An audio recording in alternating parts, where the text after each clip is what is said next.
Welcome back to another edition of the Knights Baseball Roundup. I'm joined by Gary Puccio, the head coach of the FDU baseball team. As always, Gary, how you doing? Season's just a week away. Yep, ready to roll. We're getting ready to roll, Ryan. Absolutely. Now let's first jump into the first pitch dinner. It's Saturday. We're just a mere few days away. Every time I see you, you're giving me positive updates about the dinner. More people, more attendees signing up, more players being adopted. Give us a little bit of progress report. We're only just a couple days away. Yeah, we actually have over 200 reservations now, which is the first time that we're going to have over 200 people, assuming everyone shows up, because we do have a few that paying at the door. So, but yeah, 200 people. We have close to 40 tickets sold to alumni and their families, and we're expecting a real good turnout and a outstanding, hopefully positive night where we'll present the ball to the kid who's going to throw the first pitch of the season, which is always a highlight as well. And John Piechowitz, who's our newest Hall of Famer, has agreed to speak, and of course John Bittman will, and Steve Dembowski, who does our motivational speech for the season all the time, and Joe Rigoli, who's a scout for the St. Louis Cardinals and an FDU grad, will also be speaking. So it sounds like it should be a good night. Sounds awesome, actually. So obviously space is still available, and are there players to be adopted still, or are we all good with that? As far as for the dinner, yeah, they just have to call my office at 692-2245, 201 area code, and let me know, because it's too late to send a check in and we wouldn't get it on time. So they just give me a call and reserve their spot, and they can bring the check to the dinner itself. Okay. The Adopt a Player program is going well. We got a few people we're waiting on that had players from last year that haven't got back to us whether they're going to keep those guys or not. If they don't, we're going to need a couple more alumni to adopt a couple of kids. But it's going well for the most part. We're pretty close to having everybody adopted. We're hoping that no later than Saturday's dinner that'll be done. All right, excellent. Sounds like a really good time. I unfortunately won't be there. I'll be traveling with the women's basketball team this weekend. So we know our ranks around here, the women's basketball team. Well, for me at least, the season's almost over. Once the season starts with you guys, I'm all yours. Yeah, just for the record, we're obviously rooting for Pete to make the playoffs. He's right there, and with a couple of weeks to run, and he's done a great job, and hopefully the women's basketball team can finish on a real high note. Absolutely, well said. They got a tough road swing coming up, but we know they're fighters with our girls. So let's talk about your FDU baseball team. Now, returning a lot of players, not a ton of turnover, just a lot of newcomers. We talked last week about, or 2 weeks ago, about the added depth. Let's start with your hitters. Now, your lineup is relatively unchanged. I know the NEC doesn't do preseason awards, but College Sports Madness came out and put out that FDU will have 3 first and second team total players, all hitters. So you got a good hitters, you got positives coming from there. Let's start with your infield, but in a grand scheme, we're going to talk about your lineup as well, what you're expecting with the depth. But the infield remains relatively the same, but you got, as you talked about, just some really great added depth, especially on the left side of the infield. Yeah, adding Bobby Romano at third base for us with Joel is going to give us some depth to do some things, and obviously Matt McCann starting shortstop and Dylan Sprague starting second baseman had very good seasons last year, and hopefully that'll continue. First base is kind of up for grabs because Pat McClure played there most of the time last year, but Pat's probably going to be back behind the plate a lot. So first base is kind of something we're still talking about what we plan to do there with a few people. But for the most part, the defense should be strong again. When you go to the outfield, our outfield it's one of the best outfields I've ever coached. I mean, Riley Moon's probably the best center fielder I've ever had, and Shane Sealer's the best right fielder I've ever had. I've been saying that for 4 years now, and Ryan Brennan left is no slouch, I'll tell you that. So they have combined to be an outstanding defensive outfield, and all of them are good hitters too. And Ryan Brennan was one of the guys they picked for first team and Ryan last year was basically his freshman year. He had 8 at-bats the year before. It was redshirted, and he hit like 287 or something for us. So I'm expecting big things out of him. All right, now your outfield as a whole, I mean, 2-way players all around the outfield. You just said it. Brennan, 1 full season under his belt, he's already got first team accolades. We saw him make some spectacular plays in left field, and he's still getting overshadowed by the amazing play of Riley and Shane in right field as well. Obviously, center field and right field, those are more experienced guys. Shane's one of the tri-captains or one of the captains, and what are you expecting out of them leadership-wise, not just what they're going to bring on the field? Yeah, Shane's one of those guys that never takes an at-bat off, never takes a play off. He has no regard for his body. He'll crash into fences. He'll dive. He'll do it, whatever it takes to catch the ball. And he's just, I've been watching him for 4 years, and every week he makes a play that I still don't believe. And Riley's the same way. I mean, Riley last year just really blossomed into. I mean, the catch at LIU is still probably the greatest catch I've ever seen by a center fielder. He's remarkable. And you know, sometimes what gets lost in that too is Riley's hitting, because if Riley has just a standard year for Riley, he's going to be 6th or 7th all time in hits in FDU. And if he has a good year and gets 58 hits, he'll be the 5th player in the 200 hit club. So Riley's done more than his share all the way around to help us. So very happy with him. All right, tremendous. Now, one last thought about the hitters in general.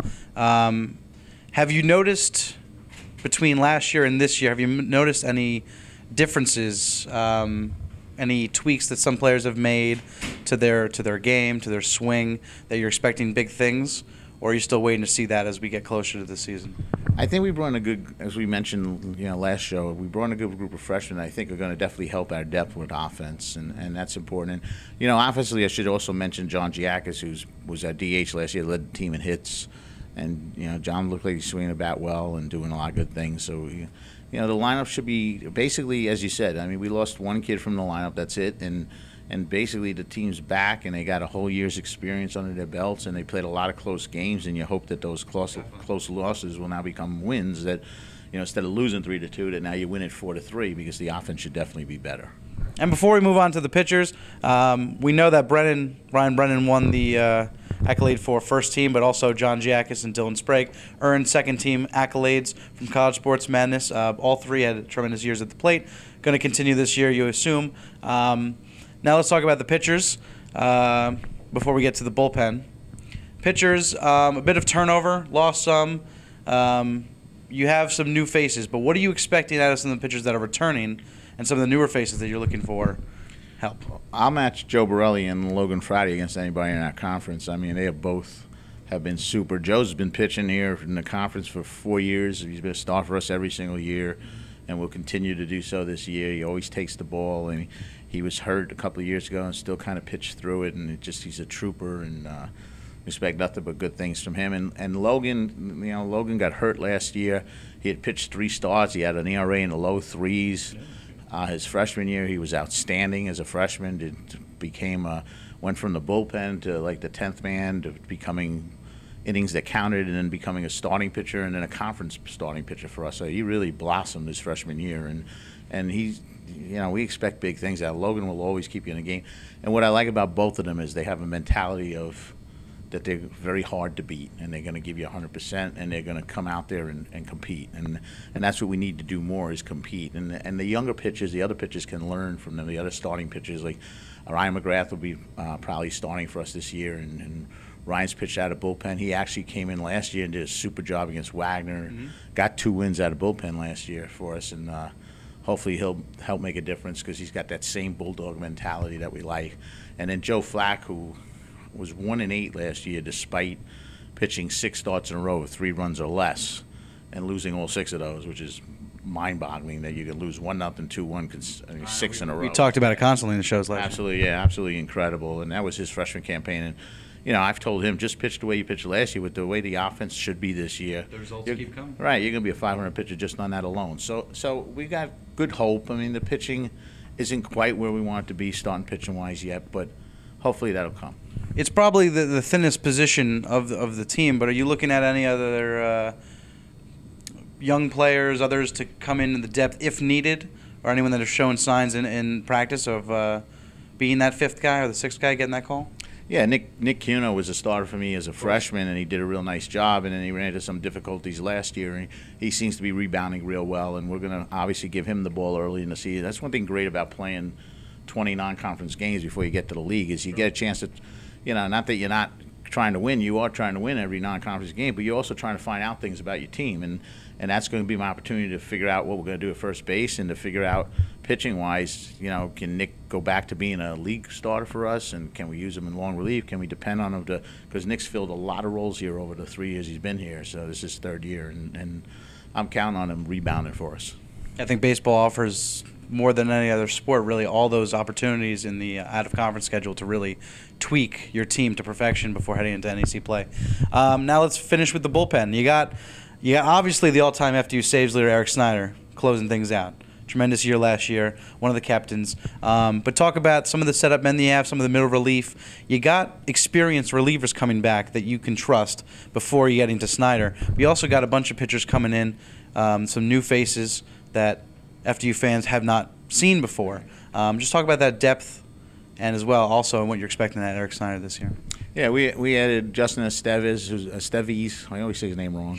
Let's redo that. People always say my name wrong. It's fine. We added Justin Esteves, a left-handed pitcher, to the bullpen, and Max Wolf, who's from Oklahoma. And Max has been really developing. He's looking better and better all the time. Right. So that gives us a little more depth out there. But obviously, the main three guys that have been out there for me since I've been here basically is Anthony Calisi and Yona Perline and Eric. And I think between the three of them, they have 250 appearances in their career. It's something absolutely crazy. Absolutely incredible. It really is. It's mind-boggling that, Anthony is the all-time appearance leader. Yona is the second all-time appearance leader in the history of school, and Eric's like fourth. So it's just mind-boggling. Keep stretching that. Right. By the time they're done this season, unless they get injured, they're going to be 1, 2, 3. There's just no way it won't happen. So Yona's unique and he's special. He's a submariner guy in the 8th inning, and he's great being sandwiched between Anthony and Eric. It just adds to our depth and adds to our success, and they've been fairly successful at our bullpen. I mean, our problem's been not getting the lead to them, and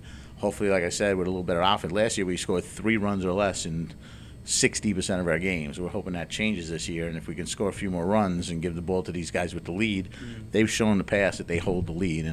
And Snyder, of course, he's the best closer of my career and the best closer in the history of the school. The kid is a future Hall of Famer. I mean, he's just phenomenal. He's blown 4 saves in 3 years, and 2 of the 4 saves he stayed on the mound and got a win. And one of those losses was an error that beat him. So he's basically lost 1 game on his own in 4 years. And you had mentioned to me, I think, that he came into the program as a starter, right? And then you had to shift him to the bullpen, and he just took off. Yeah, the first year he was supposed to be a starting pitcher for us, and a kid that we would count on to be the closer wasn't happy and left. And I turned to Eric because he was a tough kid and said, "Look, you're the toughest kid I got." And I had 16 freshmen at the time, so it was going to have to be a freshman. And I put him in a bullpen with the idea of, we signed Ryan McGrath to be the closer. That was the intention for the next year. But Eric did such a good job the first year. He set an NEC record. He set a record here, 12 saves. So, you don't take away what's working. You don't change what's working. And he's just money in the bank in the bullpen. And I mean, last year he was one of, I think, 3 people in the country that led his team in wins, saves, and ERA. So, the kid's he's money in the bank. He's the most unbeatable pitcher I think I've ever coached. All right, excellent. A lot of positives coming out of this baseball campaign. A lot of returning faces. So, if you've been following the program, you're going to see a lot of familiar faces, names. Expectations are pretty solid for this group of guys. They're getting more experience in every game. Yeah, let me also mention that we had a change in coaching staff. Oh, of course, yeah. That Jason Castillo is joining us as volunteer coach this spring. Mm-hmm. He was my captain at Briarcliff, played for me for 3 years at Briarcliff College, outfielder and pitcher, and he'll be handling the bullpen for us and working with the outfielders. And guys already tell me they love the way he throws BP and everything. So hopefully that's going to be a big plus for us too. Sounds like it's working out already. So there you have it. That's the baseball program in a nutshell. Next week we'll talk about the first pitch dinner, and then we'll preview baseball season. It's here, barring weather, but. We got the Norfolk State Tournament next weekend against the hosts, Iona, Lehigh. We'll break it all down. Knights Baseball Roundup, that's your home. And FDUKnights.com is where you'll find everything you hear and find out stats, schedules, scores, updates, everything about FDU baseball. So any last thoughts, Gary? Yeah, just obviously first pitch dinner still. We want to get that 200 number at the event, and like I said, we're at 201 right now based on reservations. So you hit it already. So hopefully, we hit it as long as they. Let's go for 225. But well, each year it keeps growing. As long as it keeps growing, that's the name of the game. So we always tell the alumni, tell your former teammates about it, and tell them to come the next year. So hopefully that will keep happening. All right, excellent. The speakers on hand, it sounds phenomenal as well. So contact Gary. I'm sure you know by now. And that's about it. Thank you for watching this week of the Knights Baseball Roundup. We'll be back next week. And after that, first pitch. Play ball time. Play ball. All right, thanks for watching. Have a great week.